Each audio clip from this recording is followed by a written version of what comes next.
All right, guys. So we're looking at a hyperbola, a conic shape hyperbola. And just like an ellipse, there are two different kinds. There's the horizontal hyperbola and there is the vertical hyperbola. Now, if we're looking at these hyperbolas, what makes the left one horizontal is that the two vertices, like the centers, the changes in directions of the parabolic shape of the hyperbola, that vertex, along with its mirror image, the other vertex, are on a horizontal line. Versus the vertical hyperbola, again, the two vertices are instead on a vertical line. Now, I do apologize. I hate when this happens, but, I have a bunch of vocab words to go over. So bear with me as I go over them. I hate this. I like getting right into the problems, but I do need to show you what the heck you're looking at because I know it looks a little bit confusing. Notice that the equation for hyperbola is extremely similar to that of an ellipse. So this is the standard form equation for a hyperbola. The only difference between this, let me just make it bigger. The only difference between this and the equation for an ellipse is that the terms are being subtracted. Same thing here. This is also hyperbola. This is the vertical hyperbola. The only difference is the terms are being subtracted. In an ellipse, the terms are added together on the left-hand side. Also notice the difference between the horizontal and the vertical. The horizontal has the y term being negative, where the vertical has the x term being negative. You see that? That's what makes the left one horizontal and the right one vertical. Okay, so now looking at the actual horizontal hyperbola. Notice we already talked about we have two vertices. We also, just like in a ellipse, have two co-vertices. Now, these are not actually points on the hyperbola. What the co-vertices do is they help us create what is called this hyperbolic box. You see this box in the center of a hyperbola? If we connect our vertices and our co-vertices by these horizontal and vertical lines and create this box, what this box does is it allows us to draw, let me change the size of this. It allows us to draw these nice asymptotes from one corner of the box to the other. From one corner of the box to the other creates our asymptotes. And these asymptotes are actually really important because they are what create the hyperbolic shape. Notice that the two sides of the hyperbola are approaching our asymptotes. That's about all that's different from an ellipse. We still have our center at HK. We still have an A value, which is from the center to the vertex. We still have a B value, which is from the center to the co-vertex. We still have a C value, which is from the center to the focus. Oh, I know what's different. Instead of it being called the major axis from one vertex to the other, the line between the two vertices is called your transverse axis. Why they changed the name, I don't know. Just to make our lives harder. No, I don't know. And the line between the co-vertices, also that name has changed. It is now called the conjugate axis. How do you spell that? My spelling has been atrocious lately. I was trying to spell nauseous in a text, and I still don't know how to spell nauseous. It's with a J. I was going to spell it wrong. conjugate axis.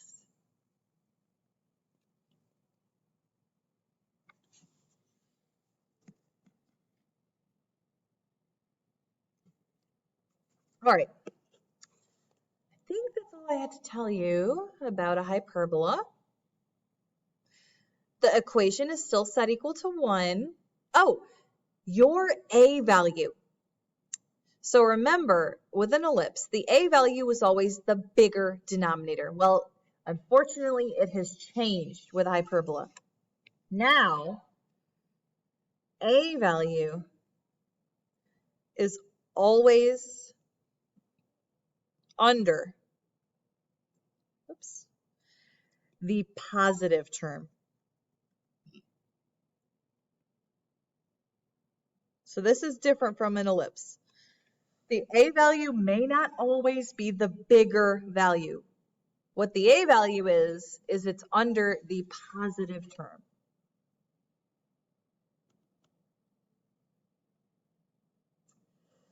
The semi-transverse axis, that's just another word, another way to say the a value. The semi-conjugate axis, that's another way to say b. So knowing that the semi-transverse axis is a, to find our transverse axis, that's the full from vertex to vertex, all we have to do is multiply a times 2. To find the full conjugate axis from covertex to covertex, we just multiply b times 2. And we now have to know how to find the equations for the asymptotes. Yes. Now the easiest way to do this is by knowing two formulas. One for the horizontal hyperbola and one for the vertical hyperbola. For the horizontal hyperbola, our formula to find the asymptotes is plus or minus b over a times x minus h plus k. That's how we identify the two asymptotes for the horizontal hyperbola. Oh, that's okay, Lauren. To find the vertical hyperbola's asymptotes,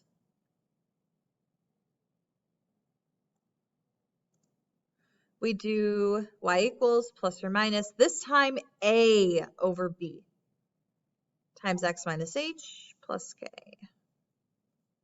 So the only difference between these is the horizontal hyperbola has b over a, and the vertical hyperbola has a over b. You won't have to memorize this. It will always be in front of you. Now, last but not least, to identify where the foci are located, or individually, a focus. Remember, an ellipse, we had to solve for c by using c squared is equal to a squared minus b squared. Well, now with a hyperbola, it's literally the Pythagorean theorem. C squared is equal to a squared plus b squared. So if we're trying to solve for c, we just square root a squared plus b squared. And if it's a horizontal hyperbola, what we do is we keep the k value the same as the center.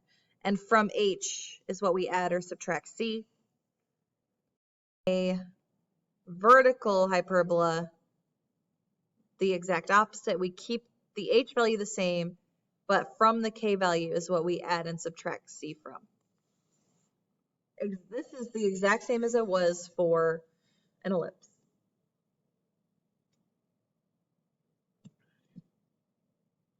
A student brought me a coffee today. Isn't that so nice? I haven't had that all year because I have so little people in school.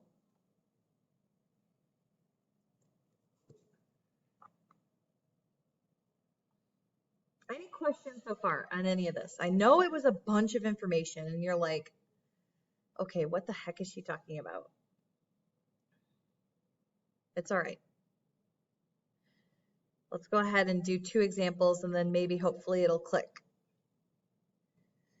All right. On example 1, we're looking at example 1. What is our h value?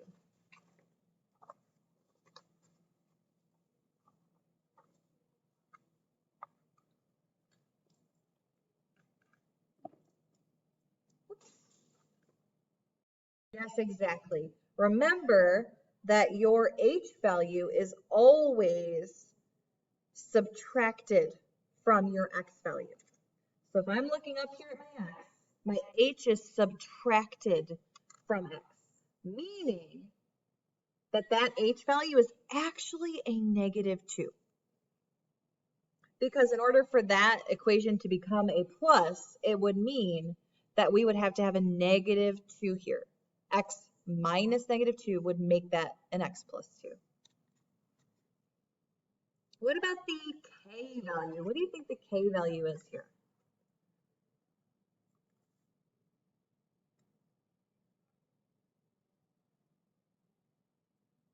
Yes, the K is always subtracted from Y. So here our K value is just 5, meaning our center is -2, 5.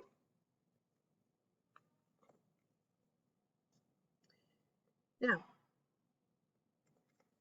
what is our A value? Remember, I said this time, A is not always the bigger number, the bigger denominator. What A is the denominator on the positive term. Right. Yes, Lauren. Yes, Lane. Exactly. Our positive term is the X term. So our denominator of 9 is what A squared is equal to. And in order to get the just A term, you have to square root 9, and you get 3. What is our B term?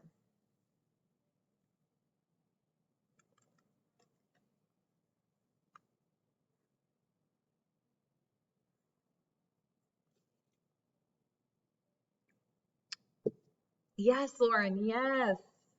Yes, Abby, Peyton. Yes, exactly, Kate. Our B value is 2. So I got that because the other denominator is 4, and I need to square root 4 to get B. So my B value is 2. Now, is this a vertical or horizontal hyperbola?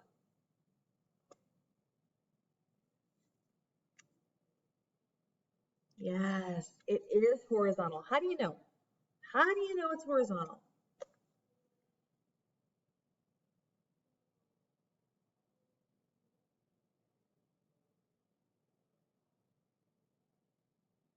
How do you know it's horizontal? Yeah, right. What I would say, the reason I didn't say, oh, it's because the X value is first, is because sometimes when they give you a hyperbola, they'll like to trip you up and they'll go like this. These are just some random numbers. I don't know. Right? So then if you say, oh, well, X is first, this must be horizontal. No. Because X is the negative, this would mean this was a vertical hyperbola. So I don't like to say, oh, it's because X comes first. What I say is because the Y is negative, see how the Y term is negative? That's what makes this a horizontal hyperbola.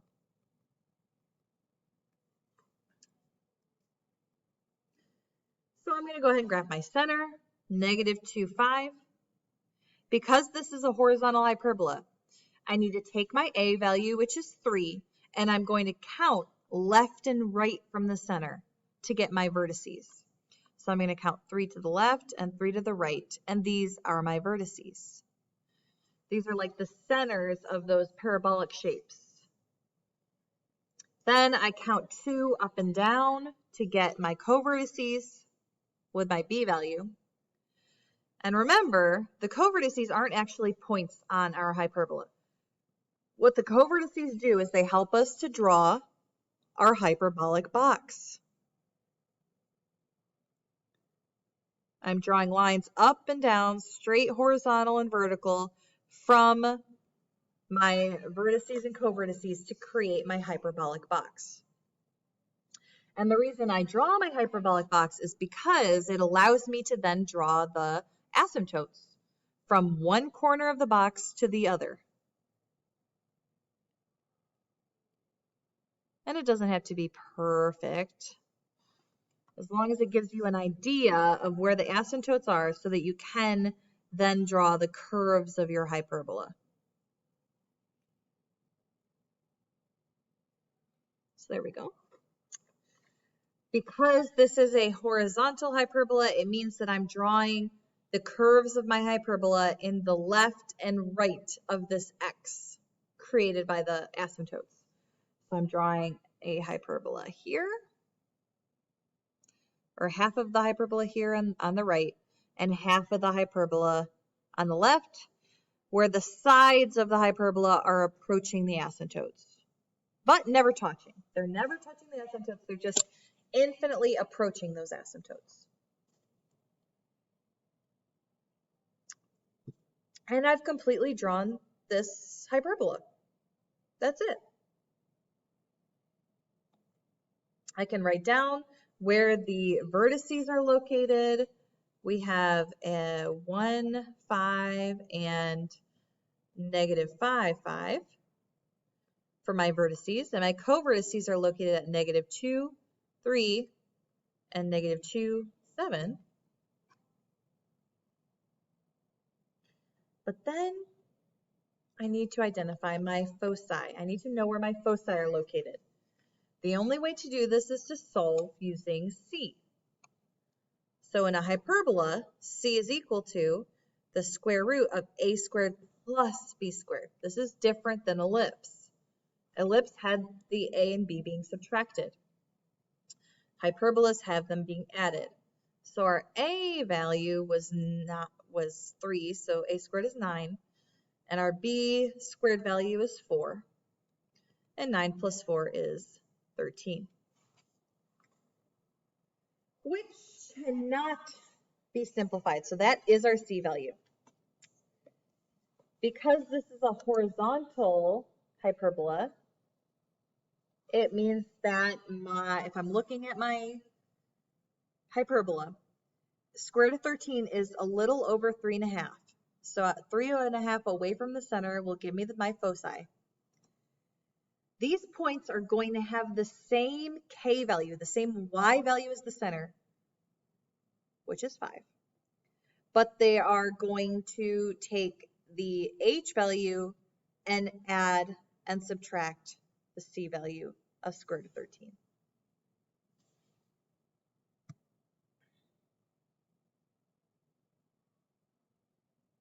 Again, if you can't logic your way through that, there is always the formula that I wrote up here for you.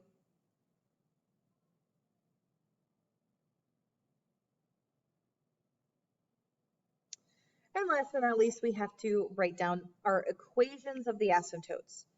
And we can most easily do this by using the horizontal hyperbola asymptote formula, which has y equals plus or minus b over a. Our b is 2, our a is 3, times x minus h, which our h is -2, so minus -2 makes that a +2, and then just plus k.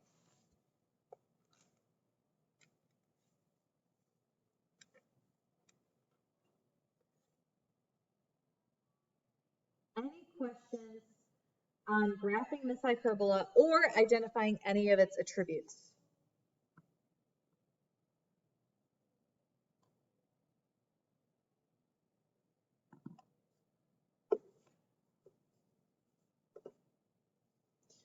You guys have gone so quiet. I know I haven't asked a question in a while, but I hope that I didn't just confuse the heck out of you.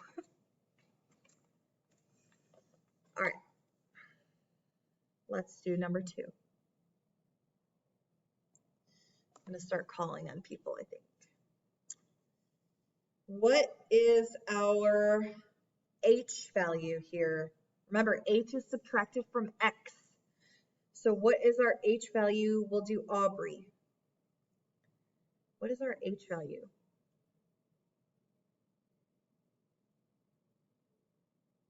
Yes, last class did not get that.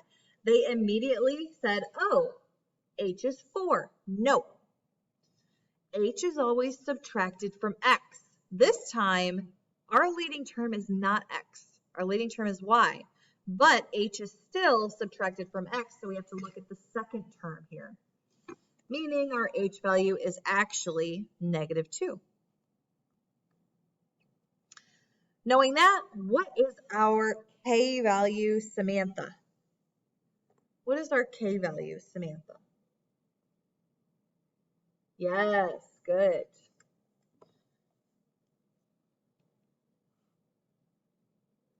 Meaning our center is -2, 4, and I can go ahead and graph that right there on my graph. What is my a value, Ava? What is my a value, Ava?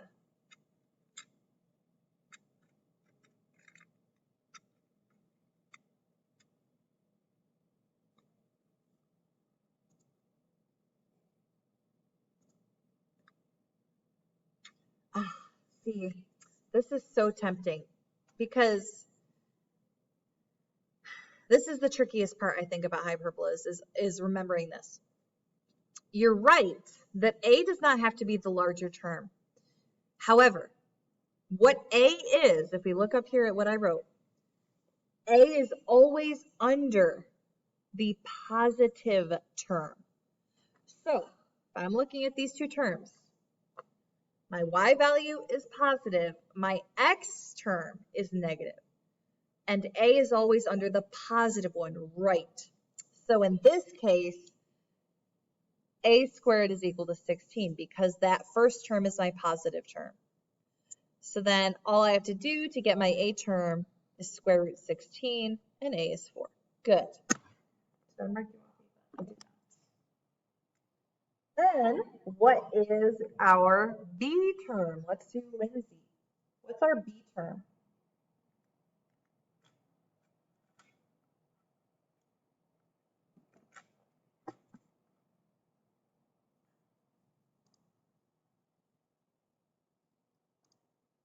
Yes, the b is then therefore determined by the other denominator, the negative denominator. And so we just square root 9 and we get 3. Good. Seeing all of this, what type of hyperbola is this? Vertical or horizontal? Let's do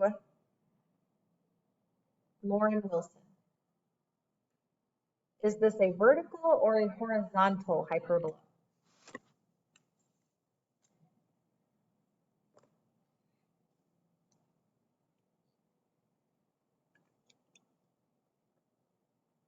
Lauren Wilson?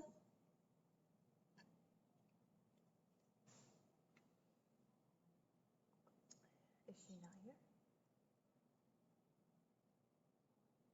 She is not here. Okay. Then let's do Sydney Prout. I don't know why I always say your last name Sydney. There's not more than one Sydney in this class.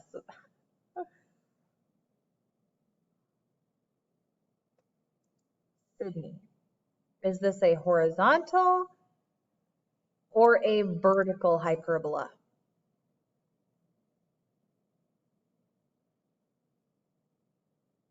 Oh, okay.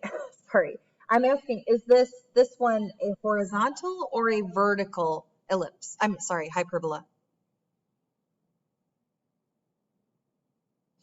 Well, this one was horizontal. And it was because the y term was the negative term.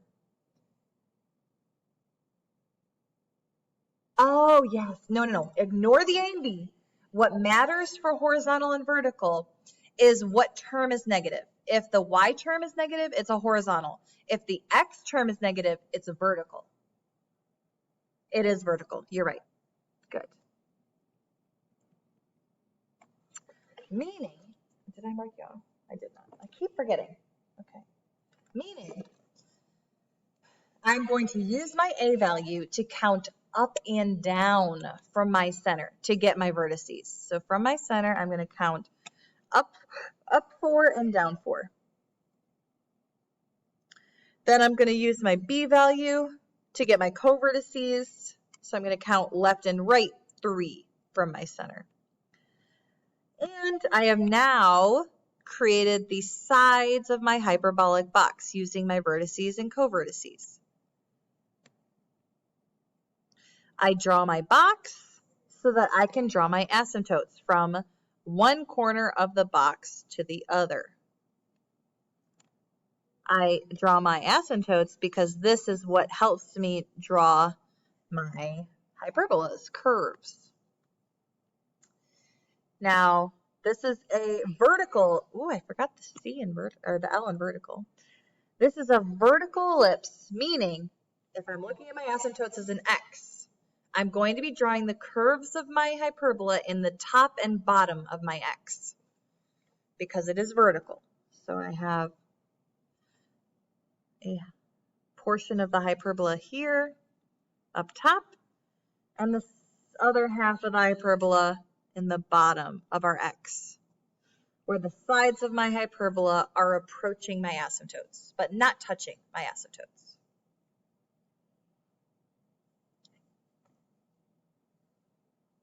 So now I can identify my vertices. You know, I never stopped to add, no, I don't want to waste time. I'll just write down the coordinates. The vertices are located at -2, 0, and -2, 8. My covertices are located at 1, 4, and -5, 4.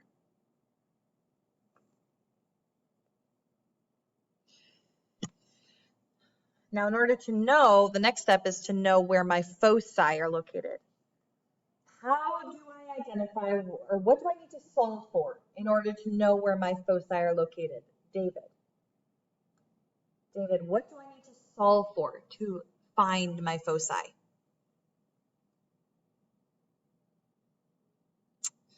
David is not here. Okay, so then let's do Lindsay. Wait, did I already ask? I feel like I already called. Did I already call Lindsay? I'm sorry. I forgot to mark you up. Keepers. I knew I called you. All right. Let's do Isabella. How or what do I need to solve for to find my foci? Isabella.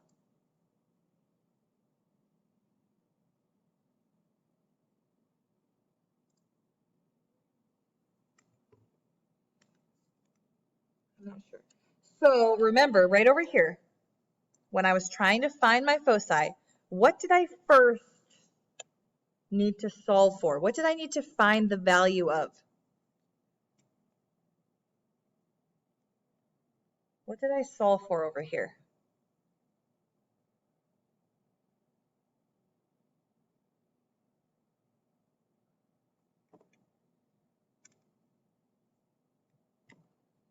Right here. What was I finding?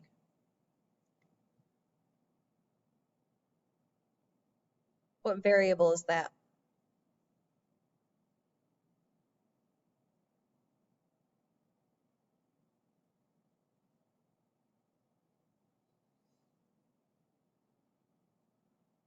It's okay.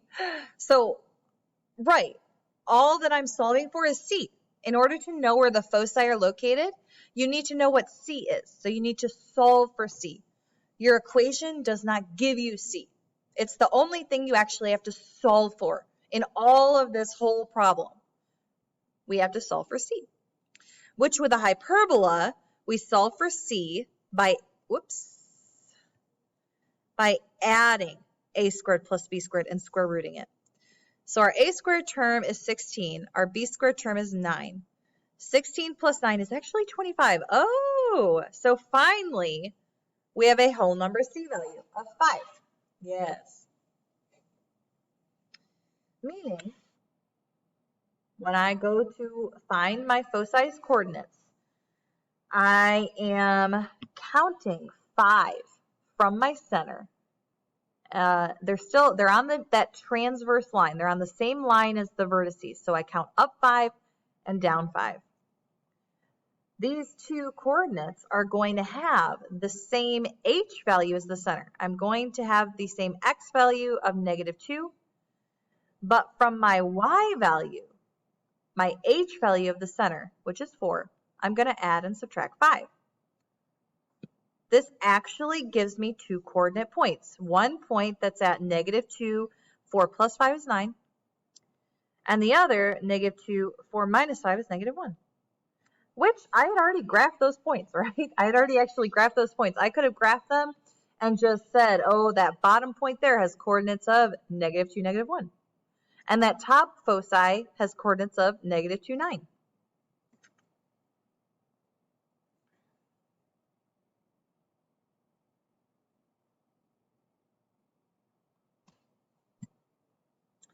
Then lastly, identifying our asymptotes.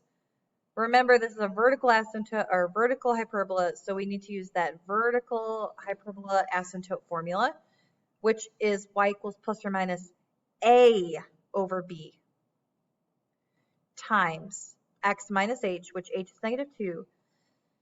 So that becomes a +2 squared plus k, which is 4.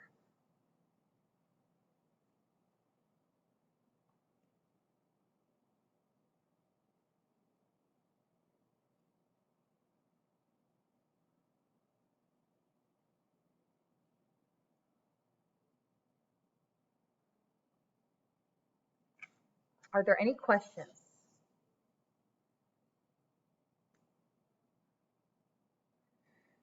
Okay. So now, these were the easy problems.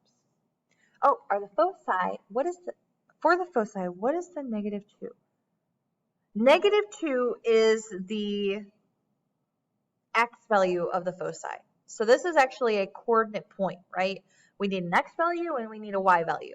So the -2 is your x value for the foci, which we actually get that x value by knowing what your h value of the center was, your x value of the center, because it will remain the same for a horizontal foci, a horizontal hyperbola, I mean. Whoops.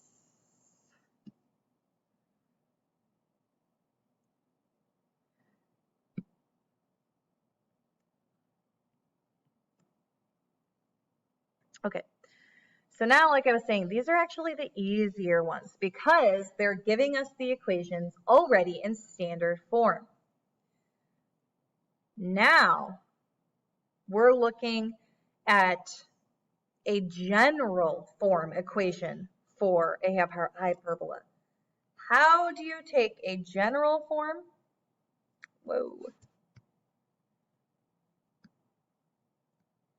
And convert it into a standard form equation?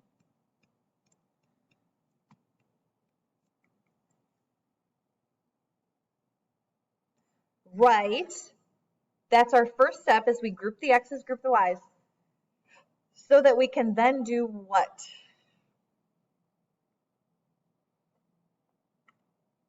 Yes, Peyton. Yes, Aubrey. You would not believe my first period, no one could answer me that. It took forever. And then I had them all write it in the chat. Every single one of them had to write complete the square in the chat, because this is the 3rd day we're doing this now. 3rd day we're converting from general to standard, and it's been the same way every single time. When we converted from general to standard in a circle, we completed the square. When we converted from general to standard in an ellipse, we complete the square. Now, same thing here. When we're converting from general to standard, we must complete the square. And we do it twice. Once for x and once for y. That's why we group. So what I'm going to do here first is I'm going to move the constant to the other side. And I'm going to group the x's and group the y's together.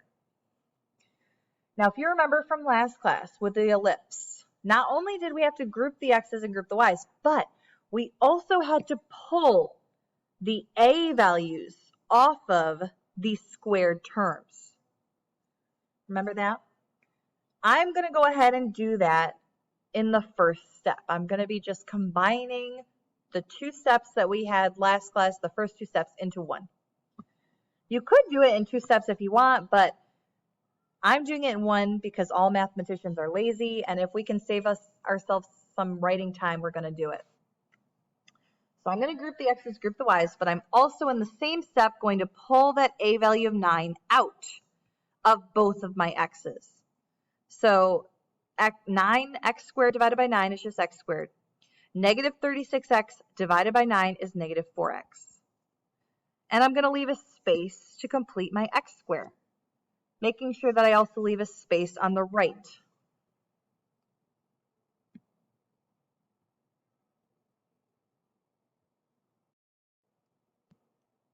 Then I'm going to also pull the a value out of the y's as well. So I'm going to pull that negative 25 out of my y terms. I'm going to run out of room. Let me write that smaller.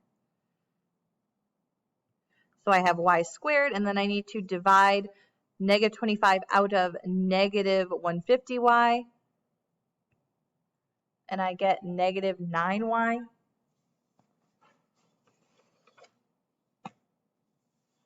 No, I do not. Negative 50y divided by negative 25 is a positive 6. Where did I get negative 1? Negative 9 from? And then I'm running out of room, so I'm going to move this actually. Leaving a space to complete my y square, set equal to 414. Leaving a space for the x's and leaving a space for the y's.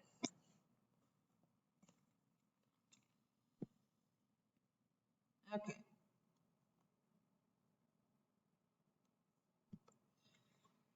So now, what do I do to identify what value I need to add in to the x quadratic in order to complete the square?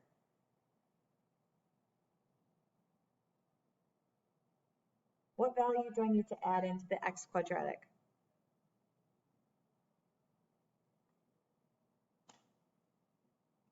Yes, Peyton, good.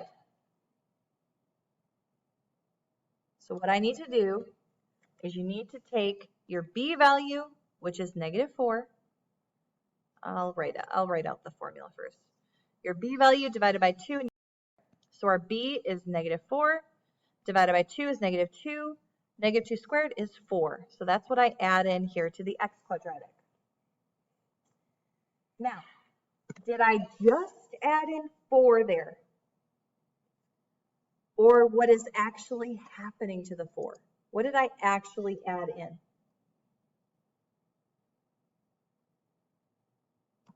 What did I actually add in? Not just 4, but 4.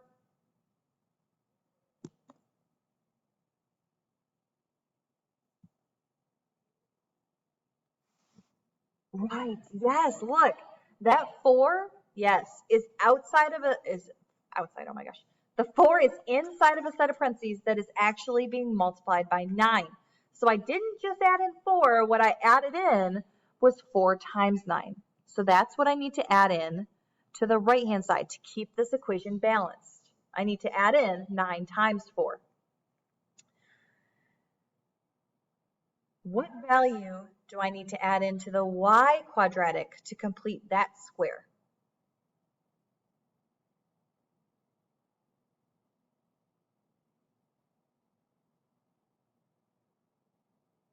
Yes, thank you, exactly. We need to take, again, our b divided by 2 squared term. Our b is 6, so I have 6 divided by 2, which is 3, squared, which is 9.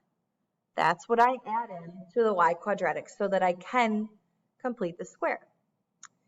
Now, I did not just add in 9. What did I actually add in there? Let's ask Matthew. What is happening to that purple 9? What's happening there?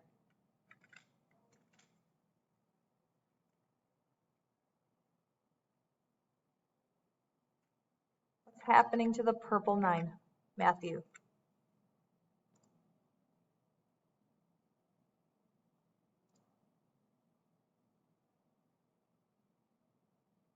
Matthew going once.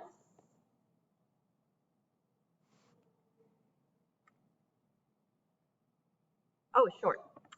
So What is happening to that purple 9? It's not actually just a 9 that we added in. It's 9.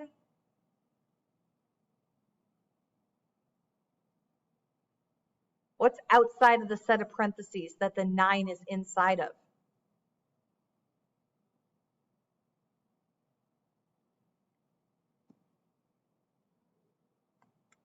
Yes. So it's actually 9 what to negative 25? What's happening between the negative 25 and the 9? What operation there?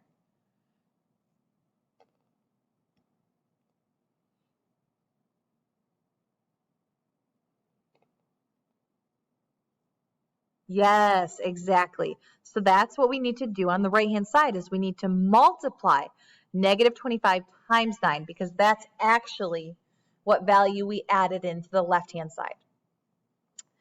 Okay, so, and this seems to be the step that everyone forgets how to do. So I'm not going to call somebody. I'm not going to torture somebody. Just tell me if you know. How do you complete the square for the x quadratic? Remember, there's a trick. You don't need to actually factor it. There's a little trick you can do instead of actually factoring it.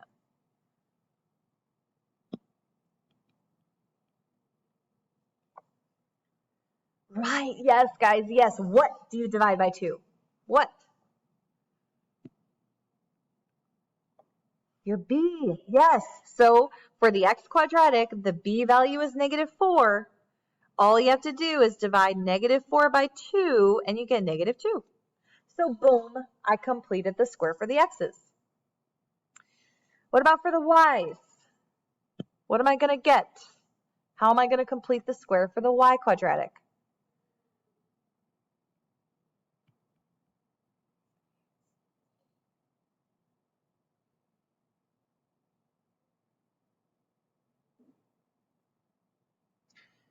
Y plus 3, good.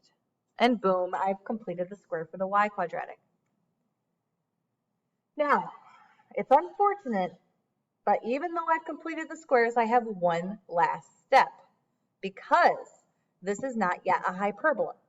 Hyperbolas are always set equal to 1, just like ellipses are set equal to 1. So what can I do to get this equal to 1, Josh Strickland?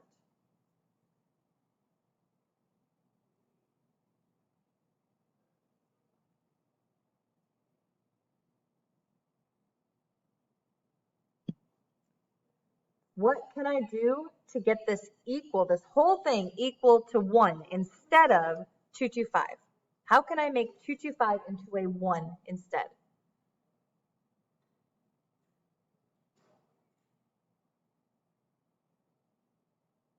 Yes, divide by what? Yes, good. Divide everything by 225. This will force the right-hand side to be 1. And then I just need to simplify the left-hand side. So I have two terms here. The x term, which 9 over 225 actually simplifies down to 25, minus the y term, which negative 25 over 225 actually simplifies down to 9 in the denominator. And boom, this is the standard form of a hyperbola, with my center being at 2, negative 3, my a value being 5, my b value being 3, and this is a horizontal hyperbola.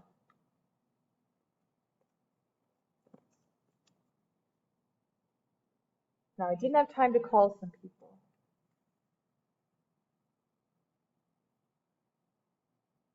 So we do have 5 minutes left. I know, okay, here's the thing. In the 5 minutes that we have left, do you want me to show you another converting, or do you want me to graph this current hyperbola on? So either in the chat, put graph or convert.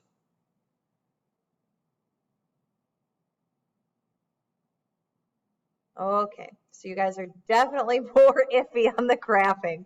All right, so we'll go ahead and graph this. We'll go ahead and graph it. Wow, okay. I'm just going to pull this equation down here so that it's more visible to us. I answered a lot of these the attributes already just really quickly, so maybe I should erase these.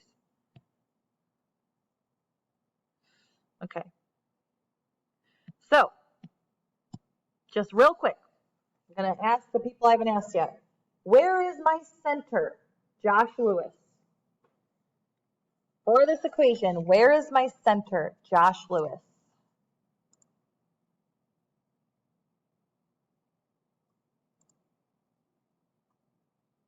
Yes, good. We have 2, -3 because my h value is 2 and my k value is a -3. So I'm going to go ahead and graph that. 2, -3 is here. What is my a value, Dawson? This is the last person I haven't asked. Oh no, there's one more. What is my a value? Yes, exactly. Our positive value, our positive term has a denominator of 25, meaning I need to square root 25 to get my a value. What is my b value? Lastly, Joseph. What is my b value, Joseph? Yes, exactly. Our b value is determined by the other denominator, so I need to square root 9 and I get 3. Good. All right. I've asked everybody, so we don't need to wait on people to answer anymore. Now, is this a horizontal or a vertical hyperbola?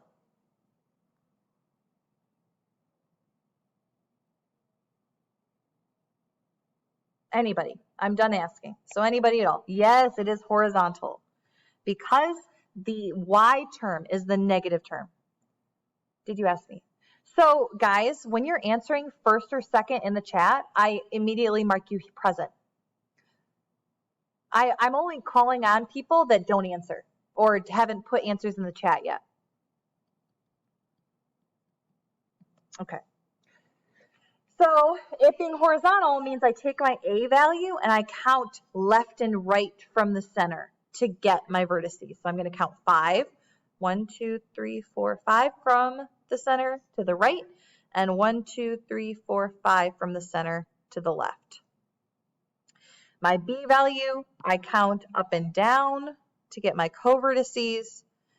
And now that I have those 4 points, I connect them with horizontal and vertical lines to create my hyperbolic box. I create my box so that I can then draw my asymptotes from one corner of the box to the other through the center. I don't think I've mentioned that yet. The asymptotes always go through the center.